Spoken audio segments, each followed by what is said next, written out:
ও জওয়ানেরা যুবকেরা, এমন করে আম্মাজান আমিনার নিরাপত্তা দেওয়ার দায়িত্ব আমার আল্লাহ রাব্বুল আলামিন তিনি নিয়ে নিলেন।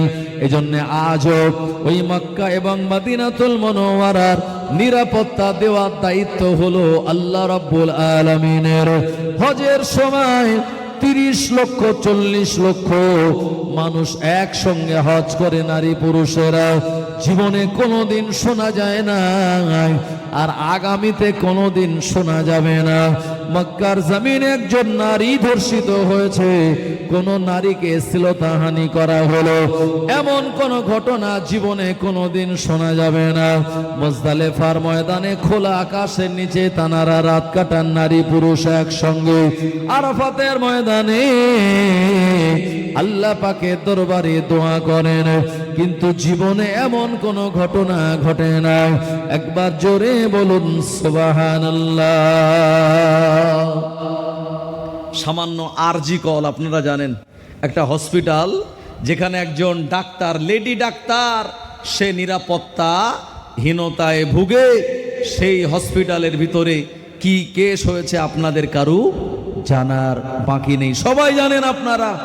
আমার ভাইজানেরা, আজকে দেখুন সেই ঘটনা কেন্দ্র করে অনেক কিছু, কিন্তু মনে রাখুন মক্কা মদিনায় এমন কোনো ঘটনা ঘটে না। কারণ তারা জানে যেখানে কেউ যদি ধর্ষণ করে, রেপ করে ধরা পড়ে, তাহলে পুরুষ হলে তাকে কোমর পর্যন্ত গর্ত খুঁড়ে মাটিতে পুঁতে দিয়ে পাথর মেরে মারবে যতক্ষণ সে মারা না যাবে। আর আমাদের ভারতবর্ষে দেখুন, এবং বিভিন্ন অন্য দেশেও, যেখানে এ যে আসামি এটা প্রমাণ করতে গিয়েই কত মাস কি মাস, বছর কি বছর কেটে যায়। একটা সময় বলা হয় প্রমাণের অভাবে আসামি বেকসুর খালাস করে দেয়া হলো, ছেড়ে দেয়া হলো, বেল দেয়া হলো। কথা ঠিক কিনা? মক্কা মদিনায় আজও সেই নিয়ম আছে। যদি কেউ চুরি করে যদি ধরা পড়ে, তার হাত কেটে নেওয়া হবে। পরের বার আবার চুরি করে ধরা পড়লে যদি ডান হাত প্রথমে কাটা হয়, পরের বার তার বাম পা কাটা হবে। ভাই, তার ভিক্ষা করা ছাড়া দ্বিতীয় কোনো রাস্তা আছে? তো একবার চুরি করে যদি ভিক্ষার থালা হাতে জুটে যায়, জীবনে চুরি করার কথা আর কেউ মাথায় আনবে? ভাই, আনবে না। যে ধর্ষণ করেছে তাকে যদি সবাই মিলে পাথর মেরে ফেলে দেয়, এমন দৃশ্য যারা দেখবে, জীবনে কোনোদিন এমন কাজ করা তো দূরের কথা, এটা ব্রেনে মস্তিষ্কে আসলেই 100 বার তওবা পড়ে নেবে আস্তাগফিরুল্লাহ বলে। কথা ঠিক কিনা? এই জন্যে আল্লাহর এই বিধান, এটি প্রিয় নবী সাল্লাল্লাহু আলাইহি ওয়াসাল্লাম দুনিয়ার জমিনে দেওয়ার জন্যই। গোটা পৃথিবীর ভিতরে একেবারে মিডিল পজিশন জায়গা, যে জায়গাটা হলো মক্কাতুল মুকাররমা, এই জায়গাতে আল্লাহ পাক তিনি আমাদের নবীকে পাঠিয়েছিলেন। আল্লাহ আমাদের নবীকে পাঠিয়ে বলছেন, ইয়া আইয়ুহান নাবিয়্যু ইন্না আরসালনাকা শাহিদান ওয়া মুবাশশিরান ওয়া নাযীরা ওয়া দাঈয়ান ইলাল্লাহি বিইজনিহি ওয়া সিরাজাম মুনীরা। আল্লাহ বলেন, হে আমার প্রিয় নবী, ইন্না আরসালনাকা, নিশ্চয় আমি আল্লাহ আপনাকে প্রেরণ করে দিয়েছি শাহিদ, সাক্ষ্যদাতা করে, ও মুবাশশিরা, সুসংবাদদাতা করে, ও নাযীরা, প্রীতি প্রদর্শনকারী করে, ও দাঈয়ান ইলাল্লাহ, আর আপনি মানুষ দিগকে আহ্বান করবেন আল্লাহর রাস্তার দিকে। এরপরে আল্লাহ বলেন, হাবিব, আপনি হলেন সিরাজাম মুনীরা। সিরাজুন মানে হলো প্রদীপ, মুনীর মানে হলো উজ্জ্বল। আল্লাহ পাক আমাদের নবীকে দুনিয়ার জমিনে উজ্জ্বলতম প্রদীপ করে বানিয়ে দিয়েছেন। জোরে বলুন সুবহানাল্লাহ। এ কারণে আমাদের নবী হলেন নূর নবী।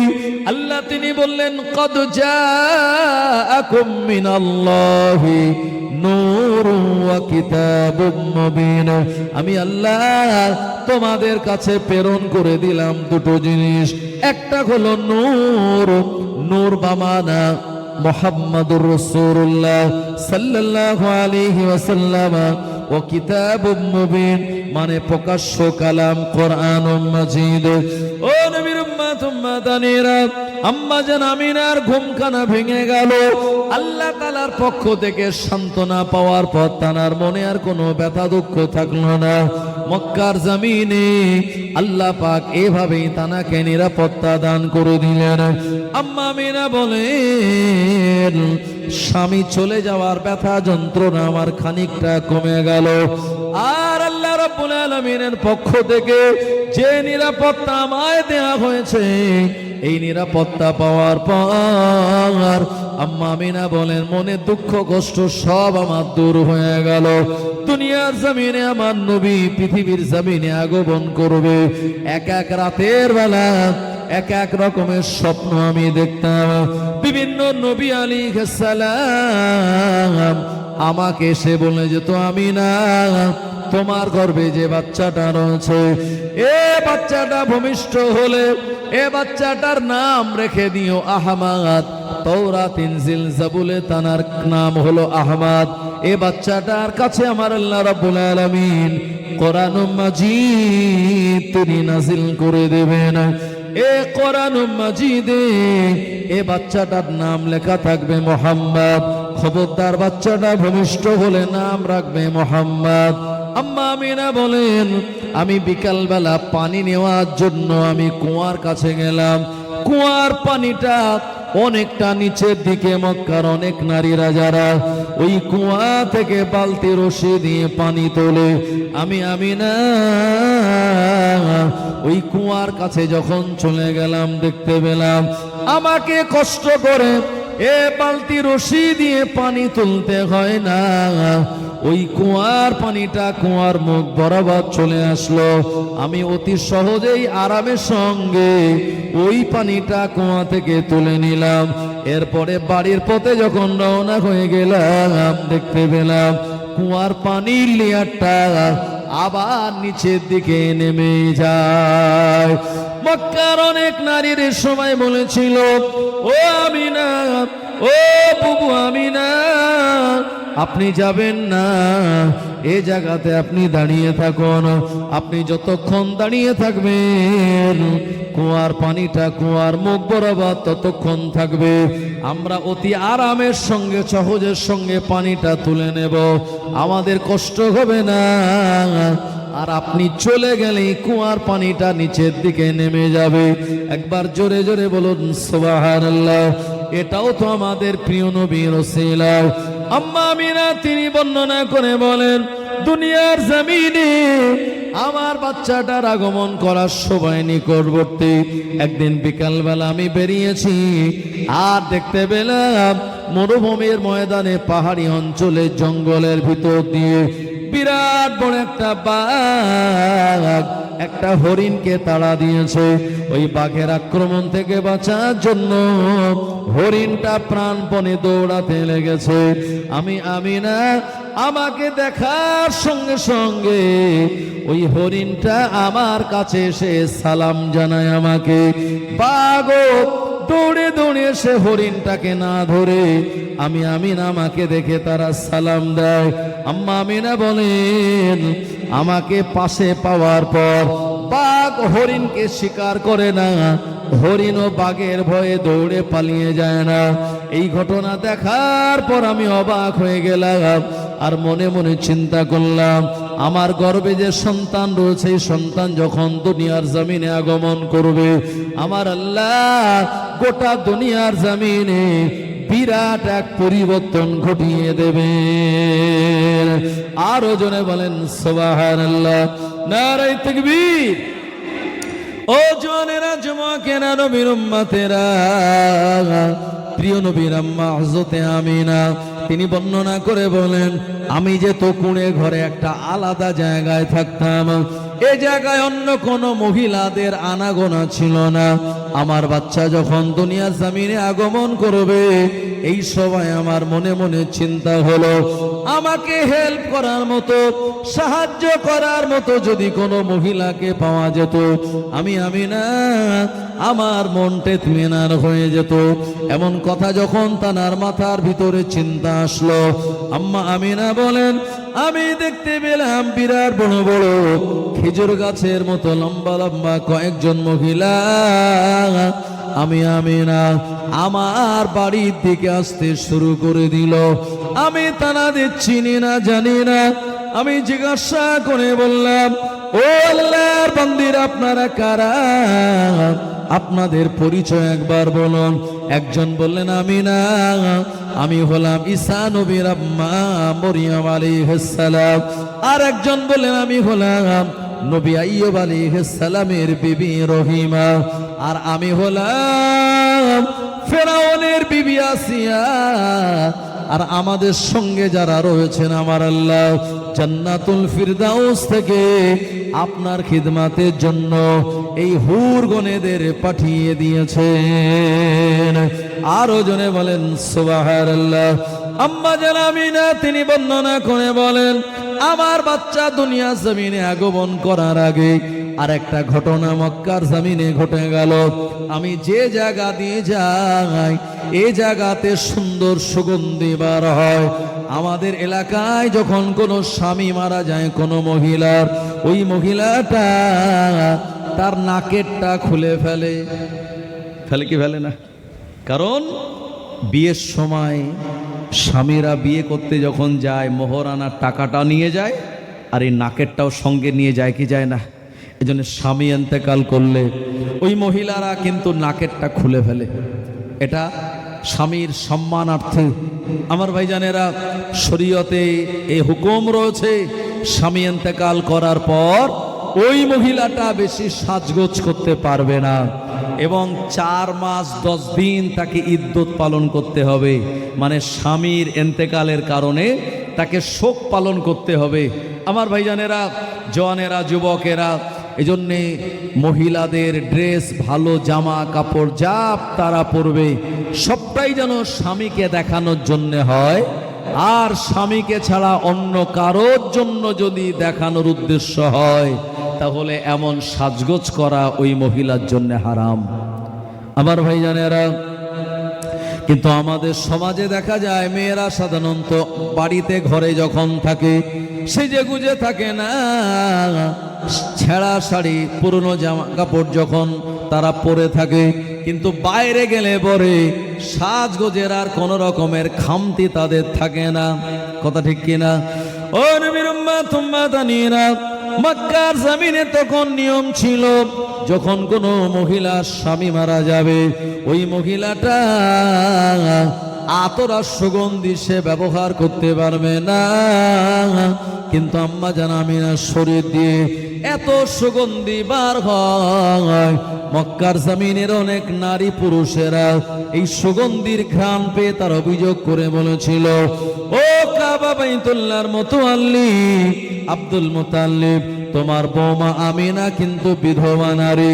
আমিনার স্বামী আব্দুল্লাহ মারা গিয়েছে, অথচ আমিনা এমন সুগন্ধিযুক্ত আতর লাগায় শরীরে, এই সুগন্ধির কারণে যে এলাকা দিয়ে যায় ওই এলাকাটা খুশবুতে ভরপুর হয়ে যায়। না না না, এটা তো মোটেও ভালো কাজ নয়। আব্দুল মুতাল্লিবের কানে যখন এমন অভিযোগ গেল, আব্দুল মুতাল্লিব তিনি বৌমাকে বললেন, ও আমার পুত্রবধূ বৌমা আমিনা, তোমার ব্যাপারে গোটা মক্কার জমিনে একটা খবর রটে গিয়েছে। সেটা হলো তুমি এত ভালো সুগন্ধি ইউজ করো যেটা বিধবা নারীদের জন্য চলে না। এর কারণে আমি কাবা বাইতুল্লাহর মুতাওয়াল্লি, মানুষ আমাকে কিছু কথাবার্তা শোনায়। ও আমিনা, খবরদার এই সুগন্ধিটা তুমি আর মাখবে না। আম্মা জান আমিনা তিনি বর্ণনা করে বললেন, আব্বা জান ভুল আমায় বুঝবেন না, আমি বাইরের কোনো আতর সুগন্ধি আমি কিন্তু লাগাই না। এ সময় আব্দুল মুতাল্লিব বললেন, মা তাহলে তোমার বিরুদ্ধে এমন অভিযোগ কেন? আম্মা জান আমিনা বললেন, আব্বা জান এই সুগন্ধি বাইরের কোনো আতরের নয়, এর সুগন্ধিটা হলো আমার পেটের ভিতরের সুগন্ধি। জোরে হবে না? এটা কার সুগন্ধি? প্রিয় নবীজির সুগন্ধি। বলল, তাই নাকি? বললো, বৌমা একবার পিক ফেলো তো, মানে থুতু ফেলো তো। আম্মা জান আমিনা আর শ্বশুর আব্বাজানের কথা শুনে জমিনে একবার তিনি পিক ফেললেন, থুতু ফেললেন। থুতু ফেলার সঙ্গে সঙ্গে গোটা এলাকাটা খুশবুতে ভরপুর হয়ে গেল। আব্দুল মুতাল্লিবের সময় তিনি বুঝতে পারলেন, না না না, আমার বৌমার বিরুদ্ধে মক্কার মানুষের যে অভিযোগ জানিয়েছে, অভিযোগ সঠিক নয়, বাইরের কোনো আতরের ঘেরান নয়। এত সুন্দর সুগন্ধি এর আগে কেউ কোনোদিন ব্যবহার করে নাই। আব্দুল মুতাল্লিব তিনি বুঝতে পারলেন, এটা আমার পেটে, আমার বৌমার পেটের ভিতরের সুগন্ধি। এ সুগন্ধি কোনো দুনিয়ার নয়, এটা হলো জান্নাতি সুগন্ধি। এবং আমার ওই পুত্রবধূর গর্ভে যে সন্তান রয়েছে, ওই সন্তানের সুগন্ধিতে গোটা আকাশ বাতাস মুখরিত। আরো জোরে বলেন সুবহানাল্লাহ। ও নবীর উম্মত উম্মাতানিরা, ও সোনামানিকের জন্য আল্লাহ নবী যখন ঘেমে যেতেন, তানার ঘ্রাণ আরো চারিদিকে বেরিয়ে যেত।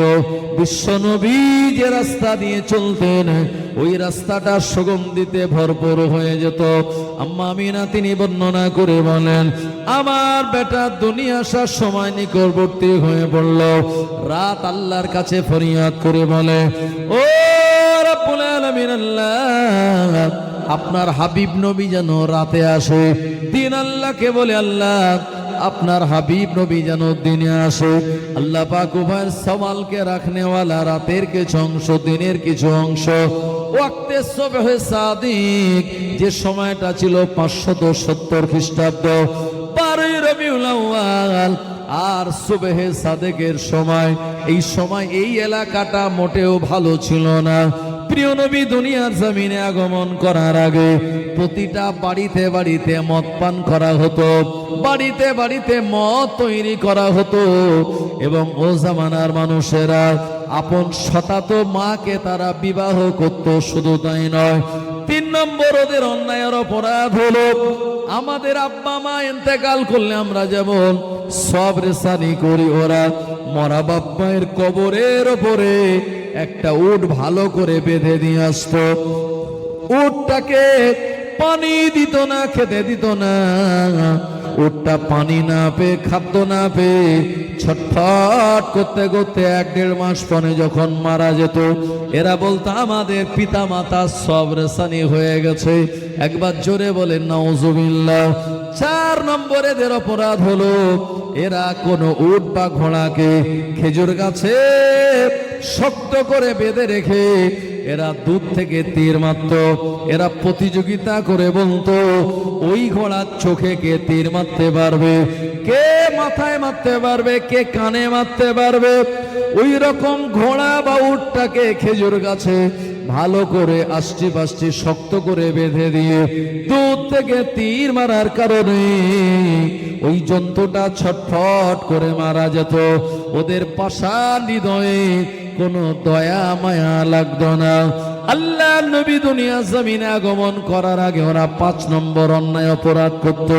এটা হলো, ওরা মোড়ের মাথায় রাস্তার ধারে বসে থাকতো।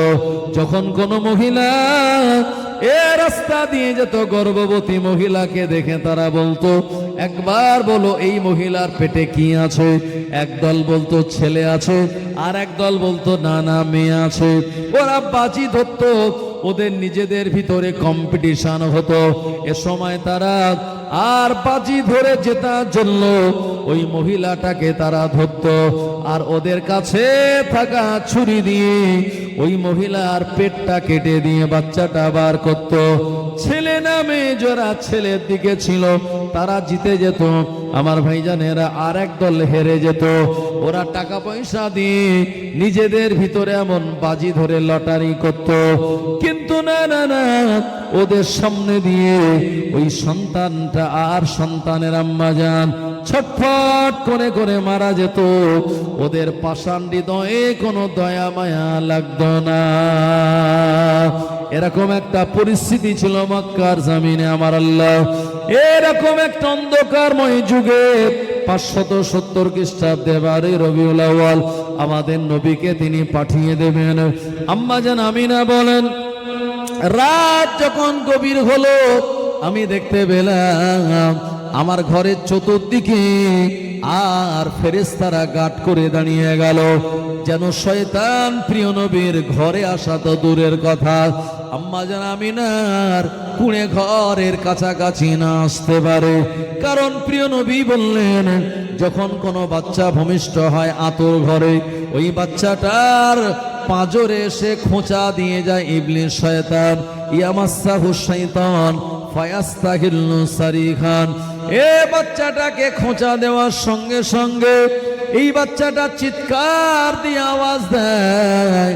আল্লাহর নবী বললেন, তখন এই বাচ্চাটার ডান কানে তোমরা আজান দিয়ে দেবে, আর বাম কানে তোমরা একামাত শুনিয়ে দেবে।